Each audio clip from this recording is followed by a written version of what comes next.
Okay, so the big announcement, there is going to be a launch of a Turning Point USA faith chapter. So let me just preface this. Turning Point USA, which we've talked about many times on the show, I think our listener base is a big fan of the work that Charlie Kirk was doing. Turning Point USA is actually an umbrella organization for several different missions. For example, there's a Turning Point Education that develops educational curriculum. And so one of those divisions of Turning Point is Turning Point Faith. And basically they do church outreach. So why don't you tell us a little bit more about Turning Point USA Faith and what you're hoping to accomplish by partnering with them on this kickoff? Well, I mean, we were inspired, Lance, with the life of Charlie Kirk, especially after September the 10th. And, you know, over 300,000 people attended physically that memorial service, Right. whether they're inside the building or outside the building. And over 200 million people saw it on live stream and video and TV. So it was.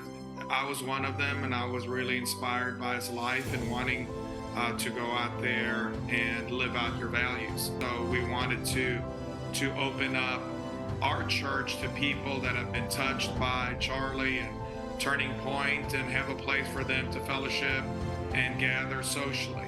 Secondly, we feel like the church sometimes needs some inspiration to engage with the community.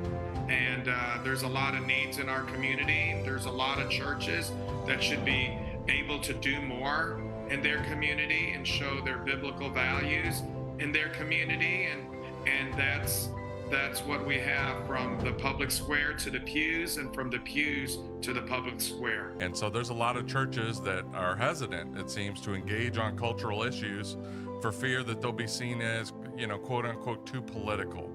And so my personal opinion, and you can weigh in on this too, is if we're not engaging with the important issues of the day, the things that people are already talking about, the things that are impacting their lives, whether that be in the cultural, the social, the political spheres, then we're falling short of our mission that Jesus has given us all. And I think that a Turning Point inspires us to be that way, without fear of any retribution or repercussions, and that church members don't need to hide their values.